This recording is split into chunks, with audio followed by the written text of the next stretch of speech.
Welcome everyone. If you're having any trouble, please hit the watch live button. Welcome everyone once again to this incredibly exciting conversation with Brandy Cochran, one of our very own culinary educators. My name is Britt Vanderpool and I am the Communications and Data Assistant at Plant-Powered Metro New York. Plant-Powered Metro New York empowers people to find better health and overcome chronic disease through whole food, plant-based nutrition. We offer evidence-based education, resources, and support to create community and inspire change throughout the New York metropolitan area. Speaking about inspiring people, I'm sure Brandy will do just that as she explains the tremendous potential and diversity within whole food, plant-based ingredients. Brandy serves as a culinary educator for Plant-Powered Metro New York and is the co-founder of Plant Candy, which shows communities and families simple ways to infuse more fruits, veggies, and whole grains into their lives.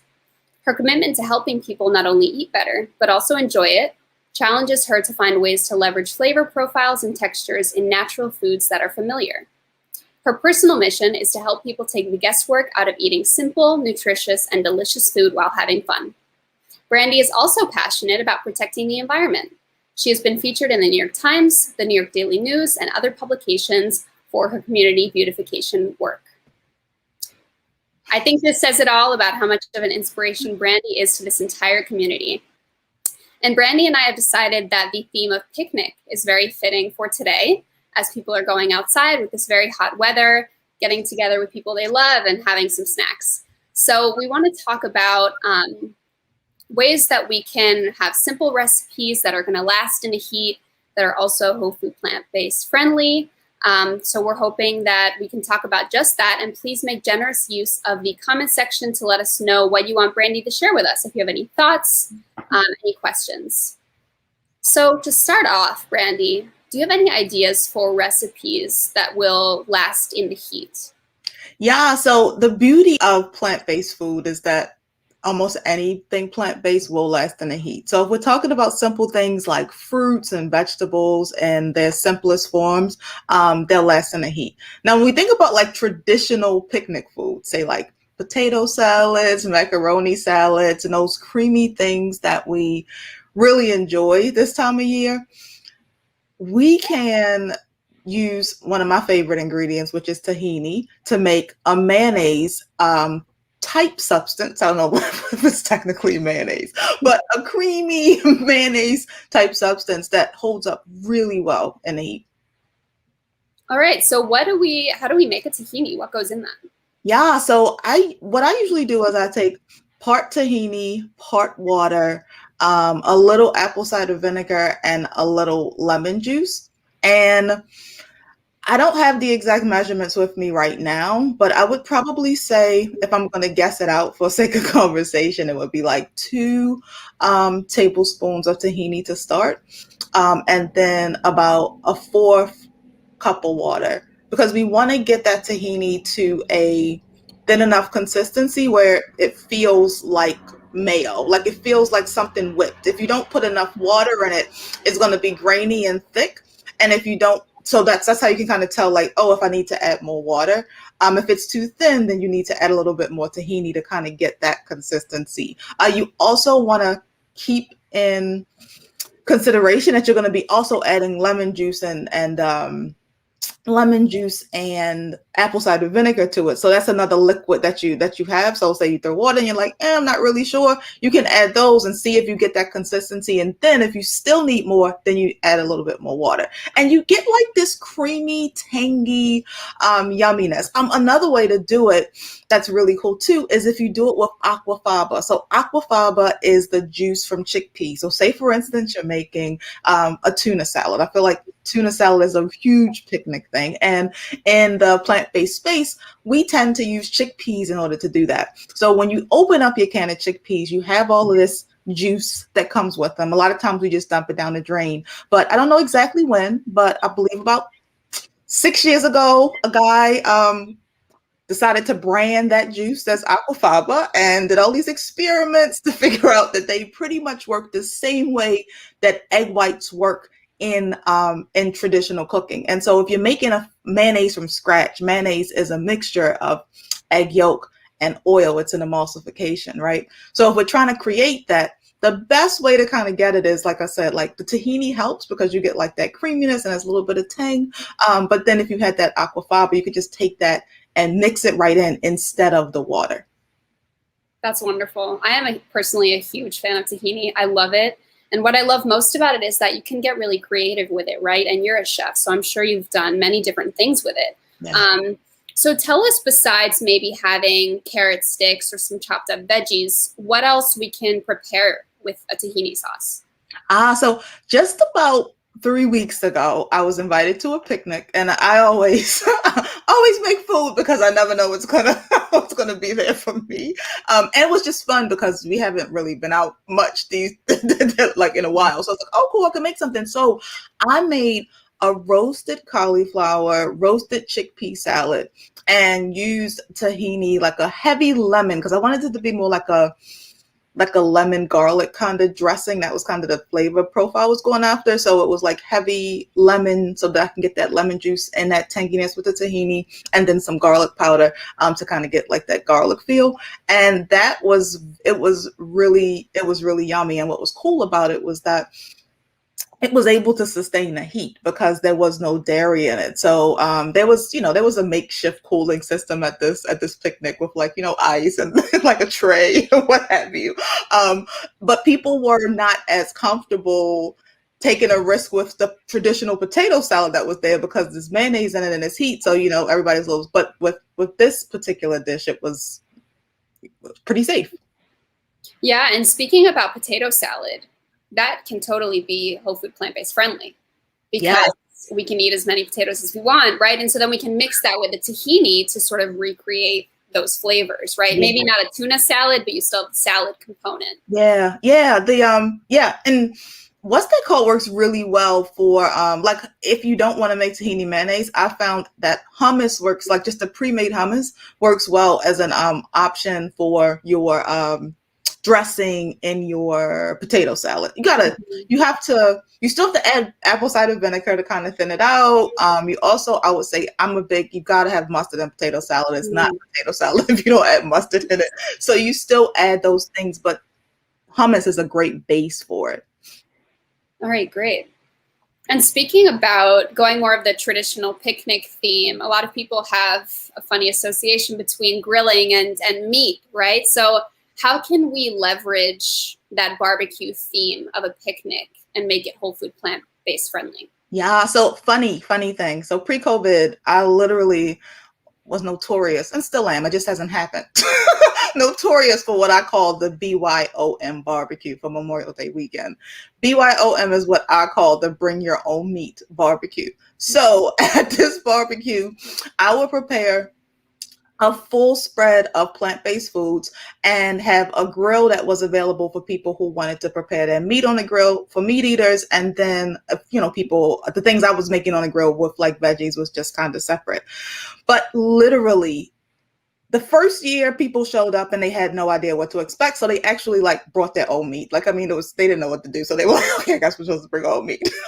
But when they actually got to the barbecue and they saw like, literally, there's this whole experience. There was macaroni salad, there's potato salad, there was coleslaw, there's baked beans, there were carrot hot dogs, there were black eyed pea burgers, there were mushroom ribs, as I call them, which is portobello steak with like barbecue sauce on them on the grill.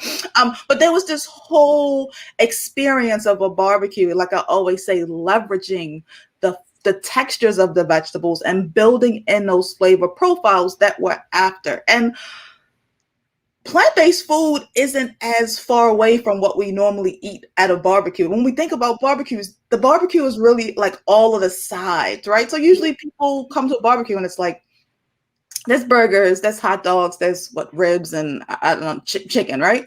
But that's okay, that's whatever. It's all the stuff that people have on the side that you're like interested, like what am I gonna put with this like main item?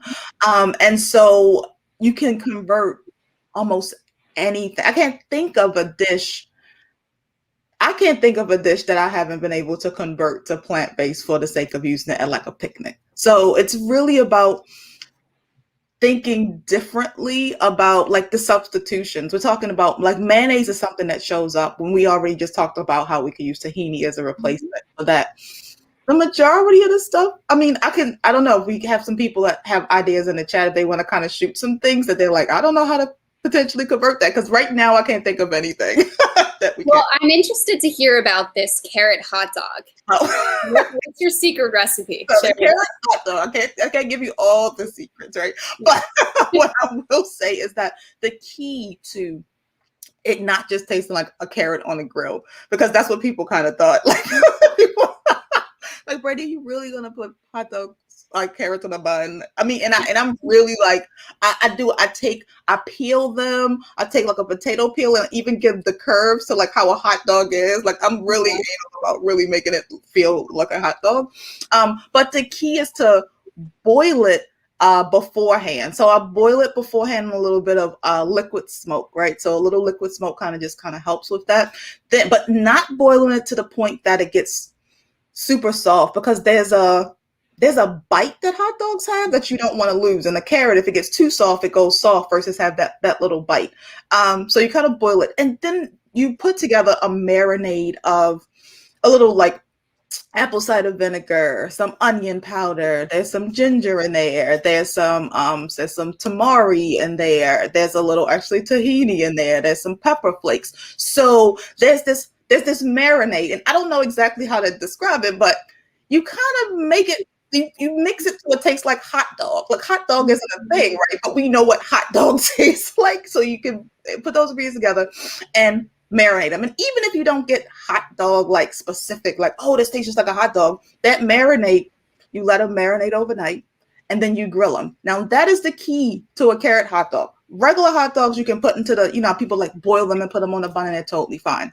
Yeah. You don't get the carrot hot dog is not memorable if you don't get that char from the grill, or if you're going to do them in the house, like some type of sear from the pan or like in the oven. That roasting / caramelization process is really important to that bite when you put it onto the bun, and then you think about it just like a hot dog. So my hot dog used to be relish, raw onions, and mustard. That was my hot dog. And sometimes grilled onions if they were available, like raw or grilled. Like, that was my hot dog. So I literally built my carrot hot dog the exact same way. And I'm telling you, and I'll have to get some advocates to literally, like, people literally bit into these things and were like, where'd you get orange hot dogs from? And I'm like, these aren't hot dogs. Mission successful. You almost forget that it's a carrot when so much thought goes into it. I love how you said that people just expect to eat a raw hot dog or raw carrot on a bun, and then there's so much more to it. There's so much flavor. Yeah. So let's talk about these mushroom burgers of yours. What's the process for that? What goes into that? So the mushroom is a rib. So I take portobello mushrooms, and I'll tell you about both the burger and the ribs. But mushroom. So the mushroom ribs is literally, think about how people make ribs. It's a piece of meat. People put all this love into it. They marinate it with all these spices and all that kind of stuff. Same thing. Do the same thing for the mushroom. You just don't need to marinate it for like 300 days. You can do it for like 30 minutes, right? Then you put it on the grill, and you let it cook down. Then you take barbecue sauce. It's similar, like whatever barbecue sauce you're going to use. You can make it, or you could, buy one that has pretty decent fats. And you put it on the grill, let it kind of get gooey and sticky, and then you cut it into little strips. And I mean, we're not selling the fact that this, like, oh my goodness, the carrot hot dog I could sell. The mushroom rib, it's not like, oh my goodness, these taste just like ribs. What they do is add a nice texture and different offering to a plant-based experience where you can have those familiar flavor profiles and textures. And so the mushroom rib is a great way. And it's a talking point. Like, a lot of times, when you're somebody who's exploring a plant-based lifestyle and you may be in mixed company, everybody's, as I always say, they're always giving you the side eye, right? They're always just like, what is this? I don't know what this So it's always nice to have something in your pocket that's like, oh, like, okay, like this don't necessarily taste like a rib, but I like it. Like that's kind of the the experience that at least I'm after. Um, and so when I'm doing burgers, I know black bean burgers are something that everybody goes to, and I love a black bean burger. I think they're good, they're simple, they're easy. But what I found for a burger that I like that's based in bean but still has more of a meaty note is the black eyed pea. So I feel that the black eyed pea brings you a nicer meat flavor, so to say, in burger creation. And what I put into it, black eyed peas, mushrooms. That's like kind of the base of it. I always say cook your vegetables that are going into the burger. So something about sauteing vegetables before you make a burger before you make a plant-based burger that makes a huge difference. Probably if you put it into a regular burger too, but we're talking about plant-based burger. And I would always say go with garlic, peppers, onions as like your base. Cook them in, put them in there, mix them up. And then whatever seasoning you would have put into your regular burger, do that. But then I will also say add more. So when I say add more, go with like your cumins, go with say like a smoked paprika, garlic powder, onion powder, I feel like is a base, a little salt, some pepper, cayenne, and like get this nice flavorful and the beauty. Guess what is also really cool when you make it a plant-based burger? You can literally taste it as you eat it, right? So it's probably not recommended to eat like ground meat, like ground like turkey or beef before you cook it, right? But when you're making your veggie-based burgers, you can taste and be like, oh, like, okay, I want this to have a little more of this. And you can kind of play until you find exactly what you're after. The binder that I like the best is I would say like the best. It's the most accessible and easiest to grab is your oatmeal, raw oatmeal. What I would say if you're using oatmeal, crunch it up, like take it and like break it up in your hand a little bit because it kind of creates more of like a breadcrumby kind of texture to bring it together. And if you have access, like you could cook it if you want to like do it in advance, make some rice, or you could either prep and be like, oh yeah, I'm going to make some rice. Rice is also a good binder for that. So amazing. So many different options too. You can make so many different burgers. Yeah. Lentils as well. Great option. Yeah, totally lentils. And I like pinto beans too. Like I had a can of pinto beans that I really liked. Oh, and I want to talk one more thing about the texture when you're doing a burger, a plant-based burger that I found really helpful. Half your beans, whatever your quantity are, if you're gonna, I don't know if you want to make 1 can or 2 cans, depending on how many you're doing. Take half of the beans, smash them aggressively, and take the other half of the beans and smash them roughly, and then mix them together. And it gives you like this nice texture, and also the beans also act as a binder as well. That is a great discovery. Yeah. What about chickpeas? Do those go in any of your burger? Not ribs, I assume, but. So I have not used chickpeas to make a burger ever. I'm just thinking through, and I love chickpeas, but I've never made them for a burger. But what I have used chickpeas for are chicken cutlets. Chickpea cutlets, which mimic chicken. So that's the idea behind that. But as we talk through this and we talk about picnic, I've never done them on the grill. So now this is me thinking about, now I want to consider like making these cutlets and seeing how they stand up on the grill. So how do you make those cutlets? After you mash them, what happens? Yeah, you mash them. I put oatmeal in them. I go with rosemary and thyme as like the thing. And when I cook those chickpeas, I cook them with rosemary and thyme. So that kind of gets into the chickpea because those are flavors that we're used to having with chicken, right? And I'd like shallots, onions, red peppers. Shallots, onions, red peppers, and garlic are the veggies that I saute and mix into the mix.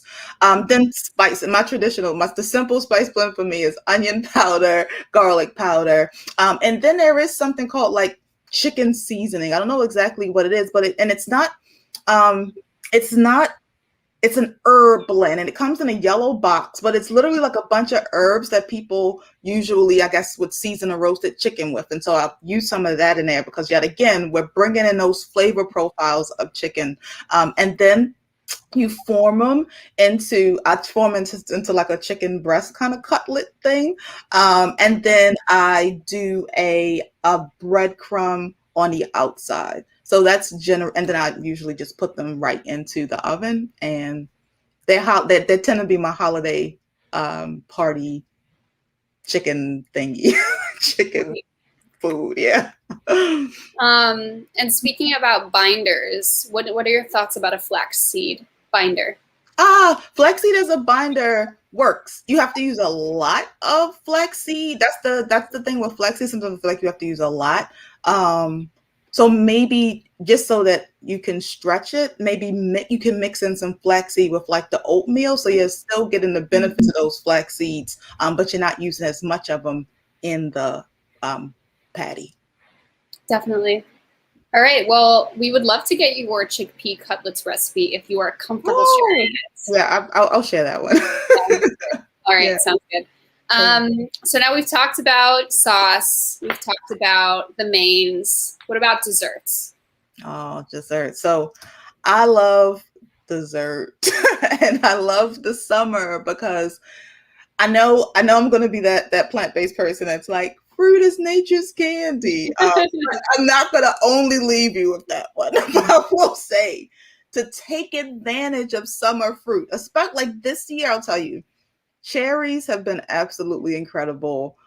Blueberries have been really good. I just got some raspberries for the first time, so I can't weigh in on them just yet, but I'm hoping they're good. Strawberries, to me, and maybe I've gotten them from the bad place, like not from great places, they haven't been as great as they have been in other seasons. I don't know if have you experienced any strawberries this season that you love, Britt? Not this season, but okay. I've experienced mixed in previous seasons. Yeah. So I will say take advantage of fruit, because fruit really does make a really yummy dessert. So the picnic that I've told you guys about at the top of the show, when I did like the roasted chickpea cauliflower, I also did a fruit salad that was cherry based because I, crazy enough, found $1.99 per pound cherries, which is like unheard of. So I had to get like 3 pounds. I want to see this again. And so I ended up making a cherry salad. It was a mixed berry salad. So it was cherries, strawberries, blueberries, blackberries, a little mint, some cinnamon, vanilla, and a mango, because mangoes have also been great for like the last 2 seasons, mixed in. And it was the most like delicious thing ever. And it had a lot to do with the fact that the fruit was just so good. It was so ripe. It was so sweet. And it was a hot day. And so they having this cold, like refreshing salad. So that was really nice. I'm also big on, I like chocolate. So there is a chocolate brand called Enjoy Life that is dairy free, and they make these mini chocolate chips that I will sometimes melt down with like some almond milk to make like a dip for fruit, which is really, really fun. Also dessert, I like chocolate covered corn chips. I know that sounds like a really strange thing. I that. But if you take those corn tortillas that you can, just for tacos, and cut them in 6s. So if you cut them in 4s, they're too big. If you cut them in 8s, they're too small. So you cut them in 6, you cut them in half, and then you do like the third. You put them in the oven and you toast them. You don't have to put anything on them. They get crunchy. They're great for salsa, but they're also great for dipping in chocolate. And this is fascinating. I'm gonna have to try that. How did you discover that? I like the salty, sweet flavor profile. Like, I've been a big fan of chocolate covered pretzels. And so I probably was doing a cooking. I'm trying to think about when I actually did this. I was probably doing a couple of cooking demos in one day, and I probably had like some chocolate ganache left over, and I probably did like chips and some other one. And so, you know, at the end of the night, when you're like putting everything together, I'm like, oh, this should be kind of interesting. And I try it. I'm like, this is really good. And I've literally made them, and I put like sometimes like flake salt, sea salt on them. Sometimes I've crunched almonds on them. Like they actually are like really tasty snack. Yeah. I'm trying to think of another dessert that is a little more okay. So apple crisp or any type of berry crisp. I feel like those are really easy to make. And if you are like being super strict with your intake of, say, like sugar, you can use make date paste, so to say. So you take dates, you soak them, you put them into the blender, and then you would mix them with like your oatmeal topping, which would be like oatmeal, a little bit of whole wheat flour, I like to put a little water in it to kind of, I don't just make it more crumbly. And then just whatever spices. When it comes to these things, I go with cinnamon, ginger, nutmeg, vanilla. It's a pretty basic, simple thing to just round it out. And you could put that topping on any fruit. So, and put it in the oven and just kind of bake it. And it kind of feels like you're eating pie, but not really. And there's fruit in it, and there's like the crumbly, cakey thing, and it's yummy, and it's plant-based. Yeah, exactly. That's the best part. Somebody mentions nice cream, which is always a great option. Oh, yeah. A little harder to preserve in the heat, but if you do it right, I see that being successful. Yeah, agreed. Yeah, and you can be so creative with what you put in that. You know, you can really make it your own. Yeah. Yeah. Well, this went by so fast. I always love talking to you, Brandy. So thanks for joining us, for giving your little nuggets of wisdom and insight. And I love that you think about food so creatively. I mean, you're a chef, so you always are thinking about different ways to use ingredients, which is awesome. So where can we tell everyone listening where we can find more about you and everything you do with plant candy? Yeah, so the best place to find us right now is Plant Candy on Instagram. So Instagram at Plant Candy is the best place to find us right now. By the end of the summer, we'll have a whole new website with all kinds of fun updates and different things on it. And that'll be plantcandy.com. But you'll get updates about the evolution of the website on our Instagram page. All right, wonderful. Well, have a great day, Brandy. Thank you. Thanks so much. All right. Thank you, everyone, for joining us. I had a great time speaking with Brandy. Feel free to check out our event page for our upcoming events. We have some really exciting programming in the works. Specifically, on July 29th, we'll be having a really fantastic conversation about the psychology of health. And we also have some in-person events coming up, which is also very exciting. So we're having a few nutrition workshops in Harlem, if any of you are nearby. And I will be sending you our events page in the chat as well. And we have a fantastic recipe app featuring community-generated, whole food, plant-based recipes. So thank you very much for joining us, and we hope to see you at future events. Have a great day.